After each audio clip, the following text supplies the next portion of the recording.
नमस्ते दोस्तों, कैसे हैं आप सभी। मेरा नाम है दीपक। स्वागत है आपका कलेक्टर जी पर। आज है 9 मई। देखते हैं कुछ महत्वपूर्ण करंट अफेयर्स। पहला प्रश्न, प्रतिवर्ष रेड क्रॉस दिवस किस दिन मनाया जाता है? Red cross day. ऑप्शंस हैं 1 मई, 3 मई, 5 मई या 8 मई। तो आंसर है 8 मई को मनाया जाता है वर्ल्ड रेड क्रॉस डे। 1 मई को 1 मई को होता है विश्व श्रमिक दिवस, वर्ल्ड लेबर डे। 3 मई को विश्व प्रेस स्वतंत्रता दिवस, प्रेस फ्रीडम डे। चलिए देखते हैं। प्रतिवर्ष 8 मई को विश्व रेड क्रॉस दिवस मनाया जाता है, वर्ल्ड रेड क्रॉस डे। उद्देश्य क्या होता है मनाने का? वर्ल्ड रेड क्रॉस डे का मुख्य उद्देश्य असहाय और घायल सैनिकों और नागरिकों की रक्षा करना है। ये दिवस 8 मई को ही क्यों मनाया जाता है? हेनरी डोनेट की जयंती पर मनाया जाता है, जो रेड क्रॉस की अंतर्राष्ट्रीय समिति के संस्थापक थे। तो हेनरी डोनेट की जयंती होती है 8 मई को, इसलिए 8 मई को प्रतिवर्ष रेड क्रॉस दिवस मनाया जाता है। इस दिन लोग इस मानवतावादी संगठन और उसकी ओर से मानवता की सहायता के लिए अभूतपूर्व योगदान के लिए श्रद्धांजलि देने के लिए याद करते हैं। रेड क्रॉस एक इंटरनेशनल ऑर्गेनाइजेशन है। इसका हेडक्वार्टर है जिनेवा, स्विट्ज़रलैंड में। अब देखिए, ध्यान दीजिएगा, रेड क्रॉस तो ये हम लोग समझ गए, जो रेड क्रॉस होता है, जो हम लोग मेडिकल बॉक्स में भी देखते हैं, और ये रेड क्रॉस एक ऑर्गेनाइजेशन भी है। वैसे ही ये हो गया रेड क्रॉस। एक होता है रेड क्रेसेंट। क्रेसेंट क्यों कह रहे हैं? क्योंकि आधा चंद्रमा बना हुआ है, इसे रेड क्रेसेंट कहा जाता है। तो ध्यान रखिएगा, एक होता है रेड क्रॉस, एक होता है रेड क्रेसेंट। दोनों का काम एक ही है, असहाय लोगों की, विक्टिम्स की, पीड़ितों की मदद करना। बस नाम चेंज हो गया है, रेड क्रॉस और रेड क्रेसेंट। अब ये नाम चेंज क्यों हो गया है? क्योंकि एरिया के हिसाब से। एरिया मतलब देश में। देखिए, जो अलग अलग देश बटे हुए हैं, जितने रेड कंट्रीज आपको दिख रहे हैं, रेड कलर की जितनी भी कंट्रीज़ दिख रही हैं, जैसे मोस्टली जो क्रिश्चियन कंट्रीज़ हैं, ये पूरा अमेरिका है, यहाँ पूरा यूरोप हम लोग को दिख रहा है, रशिया है, ये अधिकतर रेड क्रॉस को ही मतलब अपनाते हैं। रेड क्रॉस यहाँ पे सहायता करती है। इवन हमारे भारत में भी रेड क्रॉस चलन में है। और बात की जाए रेड क्रेसेंट की, तो जो क्रेसेंट होता है आधा चंद्रमा, वो इस्लामिक कंट्रीज़ के लिए होता है। इस्लामिक कंट्रीज़ रेड क्रेसेंट को अपनाते हैं। तो यहाँ आप देख सकते हैं, चाहे वो अफ़गानिस्तान हो, पाकिस्तान हो, यहाँ पर इवन गल्फ़ कंट्रीज़ भी जो हैं, जो खाड़ी देश हैं, सऊदी अरब, यूएई, ये सब हैं, ये सब भी रेड क्रेसेंट को अपनाते हैं। तो बस ये एरिया के हिसाब से डिफरेंट है, तो इसको ध्यान रखिएगा। रेड क्रॉस और रेड क्रेसेंट दोनों का काम एक ही है। चलिए ठीक है, तो विश्व रेड क्रॉस दिवस 8 मई को मनाया जाता है, याद रखेंगे हम लोग। आगे देखते हैं। चर्चा में रहा मोचा चक्रवात का नाम किस देश के द्वारा किया गया है? ऑप्शंस हैं, मतलब हम लोग को बताना है कि नामकरण किसने किया है मोचा का। ऑप्शंस हैं भारत, यमन, बांग्लादेश, ईरान। तो इसका आंसर है यमन के द्वारा इस चक्रवात का नामकरण किया गया है। मोचा साल 2023 का पहला चक्रवात माना जा रहा है। मोचा का नामकरण यमन देश के द्वारा किया गया है। मोचा यमन में एक शहर है। अब देखिए, नामकरण इसका नाम मोचा क्यों पड़ा? क्योंकि मोचा यमन में एक शहर है जो अपनी मोका कॉफ़ी व्यापार के लिए प्रसिद्ध है। मोका या फिर मोखा कॉफ़ी व्यापार के लिए प्रसिद्ध है, इसीलिए इसका नाम मोचा रखा गया है। यमन ने इसका नाम मोचा रखा है। इसका सबसे ज़्यादा असर पश्चिम बंगाल और उड़ीसा में पड़ सकता है। अभी फ़िलहाल वर्तमान की स्थिति ये है कि ये पश्चिम बंगाल, बे ऑफ बंगाल, पश्चिम बंगाल, बंगाल की खाड़ी के आसपास ये मंडरा रहा है। तो इसे लेकर अलर्ट जारी कर दिए गए हैं पश्चिम बंगाल और उड़ीसा में। तो देखते हैं आगे क्या होगा। और देखिए, एक और इंटरेस्टिंग चीज़, ये चक्रवात जो होते हैं, इन चक्रवातों के नामकरण किस तरीके से किए जाते हैं? तो संयुक्त राष्ट्र की economic and social commission for Asia and Pacific panel के 13 सदस्य देश तूफ़ानों का नाम देते हैं। तो टोटल 13 कंट्रीज़ होती हैं, 13 सदस्य होते हैं, और यही लोग चक्रवात का नाम देते हैं। देखिए, इसमें कौन कौन से देश हैं? Bharat, Bangladesh, Myanmar, Pakistan, Maldives, Oman, Sri Lanka, Thailand, Iran, Qatar, Saudi Arab, संयुक्त अरब अमीरात और यमन। ये 13 देश हैं जो चक्रवातों का नामकरण करते हैं। तो इस क्षेत्र में जो चक्रवात उत्पन्न होते हैं और इनका जो नामकरण देने वाले जो देश हैं, ये अल्फ़ाबेटिकली नाम देते हैं। अल्फ़ाबेटिकली देते हैं मतलब कैसे? सबसे पहले देगा सबसे पहले देगा बांग्लादेश, उसके बाद देगा भारत, फिर देगा ईरान। इस तरीके से ये चीज़ें आगे चलती जाती हैं। तो अल्फ़ाबेटिकली नाम देते हैं। जैसे भारत ने अभी तक कौन कौन से नाम दिए हैं? जैसे गति है, आकाश है, मेघ है। पाकिस्तान के द्वारा नाम दिया गया था गुलाब, बुलबुल। श्रीलंका के द्वारा नाम दिया गया था आसनी, जो कि लास्ट ईयर आया था चक्रवात, आसनी चक्रवात, वो श्रीलंका के द्वारा नाम दिया गया था। तो इस तरीके से नाम दिया जाता है, नामकरण होता है। चलिए आगे देखते हैं। भारतीय मौसम विज्ञान विभाग की भी बात कर लेते हैं।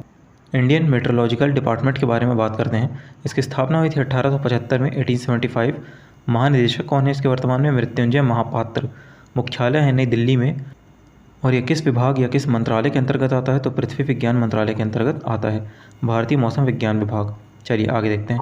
अगला क्वेश्चन, भारत के पहले अंतर्राष्ट्रीय मल्टी मॉडल लॉजिस्टिक्स पार्क का निर्माण कहाँ किया जाएगा? ऑप्शन है मुंबई, असम, ओडिशा, तमिलनाडु। तो इसका आंसर है असम में किया जाएगा। और ओडिशा में हमने क्या पढ़ा था?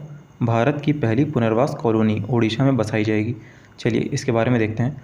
पूर्वोत्तर राज्य असम में भारत का पहला अंतर्राष्ट्रीय मल्टी मॉडल लॉजिस्टिक्स पार्क का निर्माण किया जाएगा। इस पार्क को सरकार की महत्वाकांक्षी भारतमाला परियोजना के तहत विकसित किया जा रहा है। देखिए, भारतमाला परियोजना के तहत तो है ही, और एक ये पीएम गतिशक्ति के अंडर भी आ जाएगा। पीएम गतिशक्ति के अंतर्गत, क्योंकि भारतमाला परियोजना है और भारतमाला परियोजना के तहत मल्टी मॉडल लॉजिस्टिक्स पार्क का निर्माण किया जाएगा, तो एक तरीके से ये multi modal logistics park PM Gatishakti के अंतर्गत भी आ जाएगा। तो ये भी हम लोग याद रखेंगे।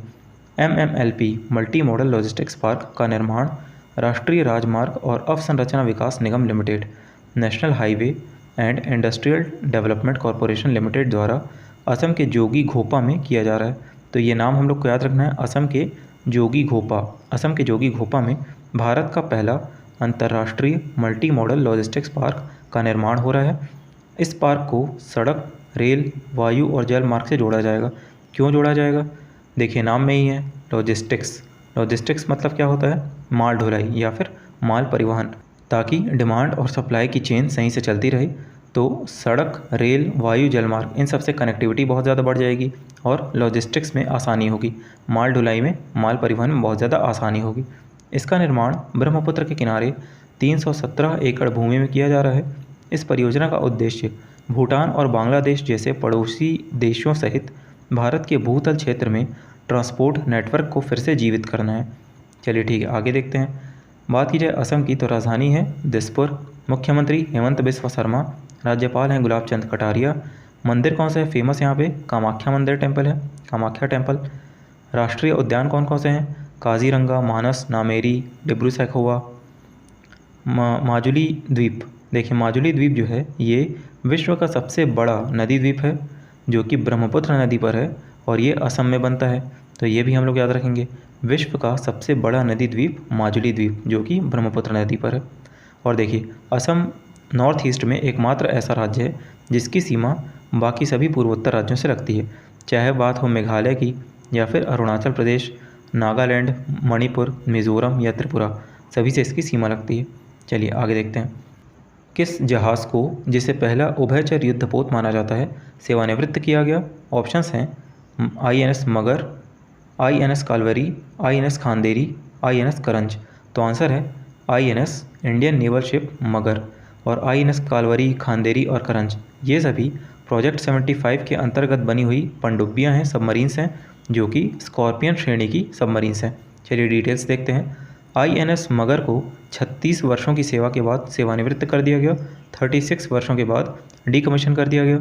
INS मगर भारतीय नौसेना के सबसे पुराने लैंडिंग शिप टैंक में से एक माना जाता है। इसे पहला उभयचर युद्धपोत भी माना जाता है। INS मगर कहाँ बनाया गया था? कोलकाता स्थित garden rich ship builders and engineers द्वारा बनाया गया था। इसे कब कमीशन किया गया था? 1987 1987 में कमीशन किया गया था। और अब 36 साल के बाद 2023 में इसे सेवानिवृत्त या डीकमीशन कर दिया गया। जहाज़ ने, देखिए इसकी भूमिका भी बहुत महत्वपूर्ण रही अपने समय पे। इस जहाज़ ने 2004 में आई सुनामी के समय महत्वपूर्ण भूमिका निभाई थी और कोविड के समय भी ऑपरेशन समुद्र सेतु का हिस्सा रहा था। तो ये काफ़ी इंपॉर्टेंट है। INS मगर को अब सेवानिवृत्त कर दिया गया है। चलिए आगे देखते हैं। हाल ही में ब्रिटेन में हुए राज्याभिषेक समारोह में भारत का प्रतिनिधित्व किसने किया? ऑप्शंस हैं राष्ट्रपति द्रौपदी मुर्मू ने किया, उपराष्ट्रपति जगदीप धनखड़ ने किया, प्रधानमंत्री नरेंद्र मोदी ने किया, या फिर स्पीकर लोकसभा अध्यक्ष ओम बिरला ने किया। तो आंसर है उपराष्ट्रपति जगदीप धनखड़ जी ने किया। चलिए देखते हैं। हाल ही में किंग चार्ल्स तृतीय तथा रानी कैमिला का राज्याभिषेक किया गया। ये 6 मई को किया गया। इस राज्याभिषेक समारोह में भारत का प्रतिनिधित्व उपराष्ट्रपति जगदीप धनखड़ ने अपनी पत्नी सुदेश धनखड़ के साथ किया। ये कहाँ हुआ था राज्याभिषेक? लंदन के वेस्टमिंस्टर एबे में किंग चार्ल्स तृतीय का 40वें महाराजा के रूप में आधिकारिक राज्याभिषेक किया गया। 70 साल के बाद यह शाही परंपरा निभाई गई। अंतिम बार 1953 में 1953 में एलिजाबेथ द्वितीय का राज्याभिषेक हुआ था। एलिजाबेथ द्वितीय जिनका लास्ट ईयर डेथ हो गई थी, मृत्यु हो गई थी जिनकी, और उन्हीं के बेटे हैं किंग चार्ल्स तृतीय जिनका अब राज्याभिषेक हुआ है। सन 1937 के बाद ब्रिटिश राजा का पहला राज्याभिषेक है। तो 1937 में अंतिम ब्रिटिश कोई राजा थे उनका राज्याभिषेक हुआ था, और अब 2023 में जो एक ब्रिटिश राजा हैं उनका राज्याभिषेक हुआ है। 1953 में जिनका राज्याभिषेक हुआ था वो ब्रिटिश रानी थी, एक महारानी थी। चलिए ठीक है, आगे देखते हैं। महाराजा चार्ल्स तृतीय को 360 वर्ष पुराना सेंट एडवर्ड का ठोस सोने का बना मुकुट पहनाया गया। अब देखिए यहाँ पे बात आ सकती है कि इतना डिटेल्स में हम लोग क्यों पढ़ रहे हैं, इतना डिटेल तो देखना ही नहीं चाहिए। तो देखिए, अगर हम लोग लास्ट 2022 का CGPSC का ही पेपर अगर हम लोग एनालाइज़ कर लें तो उसी में करंट अफेयर्स काफ़ी मतलब लेवल के पूछा हुआ था। अब करंट अफेयर्स हम लोग सोचे तो वन लाइनर का ज़माना तो गया, वन लाइनर तो बहुत कम आएंगे तो आएंगे, नहीं तो नहीं आते करंट अफेयर्स। तो इसीलिए, और ख़ासकर ऐसे कुछ महत्वपूर्ण इवेंट्स हों जैसे ये राज्याभिषेक है तो ये काफ़ी महत्वपूर्ण इवेंट है। तो जो महत्वपूर्ण इवेंट्स हैं तो उनका तो हम लोग को काफ़ी कुछ पॉइंट्स याद होना ही चाहिए। कहीं से भी कैसे भी क्वेश्चंस बना के पूछ सकता है जैसे, और वैसे भी स्टेटमेंट्स में देता है आजकल करंट अफेयर, कूट में बना करके दे देता है। तो ये चीज़ें हम लोग को याद होनी ही चाहिए। चलिए ठीक है, आगे देखते हैं। और व्यापम में भी PSC का ही एक तरीके से पैटर्न धीरे धीरे फॉलो कर रहा है, तो उसमें भी करंट अफेयर्स वन लाइनर देखने को कम मिल सकते हैं। चलिए ठीक है, तो हम लोग इन सभी चीज़ों को ध्यान रखेंगे, जो इंपॉर्टेंट है उसको तो हम लोग देखेंगे ही। समारोह में महाराजा की पत्नी कैमिला को भी महारानी के रूप में औपचारिक अभिषेक हुआ इनका भी। इस दौरान उन्हें महारानी मैरी का मुकुट पहनाया गया। सबसे उम्रदराज जिनका राज्याभिषेक हुआ, तो जो महाराजा चार्ल्स तृतीय हैं ये सबसे उम्रदराज राजा रहे हैं अभी तक ब्रिटेन के इतिहास में, 74 वर्ष की उम्र में जिनका राज्याभिषेक हुआ है। ताजपोशी कार्यक्रम में भारतीय एक्ट्रेस सोनम कपूर भी उपस्थित थीं। इन्होंने वहाँ पर भाषण दिया, स्पीच दिया था सोनम कपूर ने। चलिए आगे देखते हैं। मैरिलबोर्न क्रिकेट क्लब MCC के नए अध्यक्ष कौन बने हैं? ऑप्शंस हैं Claire Conor, Mark Nicholas, Kumar Sangakkara, Stephen Fry. तो आंसर है मार्क निकोलास, और इन्होंने जगह ली है स्टीफन फ्राई की, मतलब स्टीफन फ्राई की जगह लेंगे ये। मार्क निकोलास MCC के नए अध्यक्ष बनाए गए हैं। ये इंग्लैंड के पूर्व क्रिकेटर और दिग्गज कमेंटेटर रह चुके हैं। निकोलस मौजूदा अध्यक्ष स्टीफन फ्राई की जगह लेंगे और इस साल अक्टूबर में जिम्मेदारी संभालेंगे। बात की जाए मैरिलबोर्न क्रिकेट क्लब की, तो यह एक क्रिकेट क्लब है जिसकी स्थापना 1787 में हुई थी। MCC दुनिया का सबसे पुराना और सबसे प्रतिष्ठित क्रिकेट क्लब है। चलिए आगे देखते हैं। किस मंत्री के द्वारा म्यांमार के सितवे बंदरगाह में पहला भारतीय मालवाहक जहाज़ का स्वागत किया जाएगा?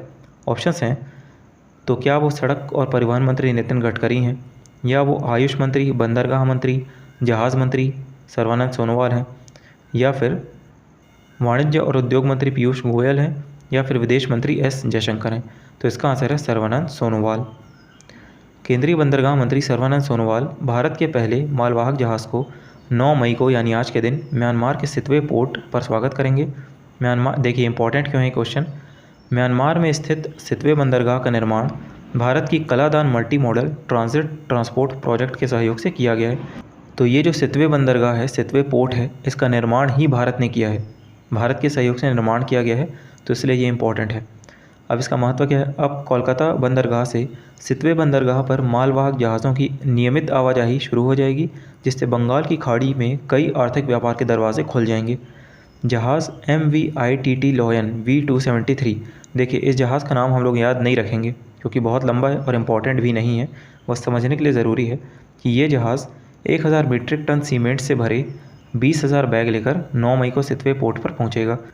हाल ही में वायुसेना उप प्रमुख किन्हें नियुक्त किया गया है?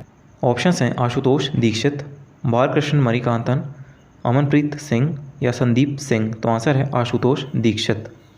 हाल ही में एयर मार्शल आशुतोष दीक्षित को भारतीय वायुसेना का नया उप प्रमुख नियुक्त किया गया है। आशुतोष दीक्षित पहले गांधीनगर गुजरात में दक्षिण पश्चिमी वायु कमान में वरिष्ठ वायुसेना अधिकारी के रूप में तैनात थे। उन्हें वर्ष 1986 में वायुसेना में कमीशन मिला था। उन्हें MiG-21, MiG-29 और मिराज 2000 जैसे विभिन्न प्रकार के उड़ान विमानों को उड़ाने का अनुभव है।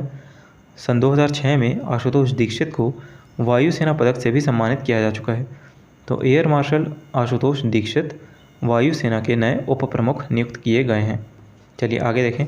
वनडे क्रिकेट में सबसे तेज़ 5000 रन बनाने वाले क्रिकेटर कौन बने हैं? बाबर आजम, जो कि पाकिस्तान के क्रिकेटर हैं। इन्होंने सिर्फ 97 इनिंग्स में 97 पारियों में 5000 रन का आंकड़ा छू लिया है।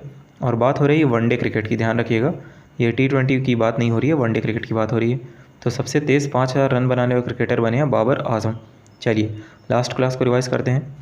हाल ही में किस देश ने ChatGPT, जो कि एक चैट बॉट का टाइप है, उस पर से प्रतिबंध हटाया है, बैन हटा दिया है? आंसर है इटली। और इटली ही वो पहला देश है जिसने अपने संसद में इंग्लिश लैंग्वेज पर बैन लगाने का प्रस्ताव पारित किया है। चलिए ठीक है, आगे देखते हैं। हाल ही में किस खिलाड़ी ने दोहा डायमंड लीग का खिताब जीता है? तो वो जीता नीरज चोपड़ा ने 88.76 मीटर दूर इन्होंने भाला फेंका था दोहा डायमंड लीग में। इन्होंने स्वर्ण पदक इसमें जीत लिया है।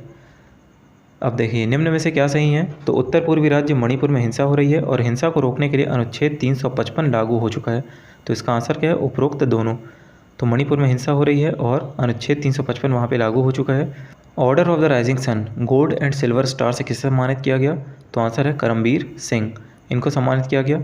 और order of the rising sun ये कहाँ का सम्मान है? तो ये जापान का सम्मान है। उगते सूरज का देश जापान का सम्मान है order of the rising sun. प्रतिवर्ष 7 मई को निम्न में से किसका स्थापना दिवस मनाया जाता है? तो आंसर है BRO, बॉर्डर रोड ऑर्गेनाइजेशन, जिसकी स्थापना कब हुई थी? 7 मई 1960 को स्थापना हुई थी। प्रोजेक्ट संजय निम्न में से किससे संबंधित है? तो ये संबंधित है भारतीय थल सेना से, इंडियन आर्मी से। और प्रोजेक्ट संजय क्या है? तो प्रोजेक्ट संजय के तहत युद्ध क्षेत्र में, बैटल फील्ड में क्या हो रहा है, ये सब चीज़ें कमांड स्तर पर बैठे हुए अधिकारियों को जल्द से जल्द मिल जाएंगी। तो इस तरीके से प्रोजेक्ट संजय काम करेगा।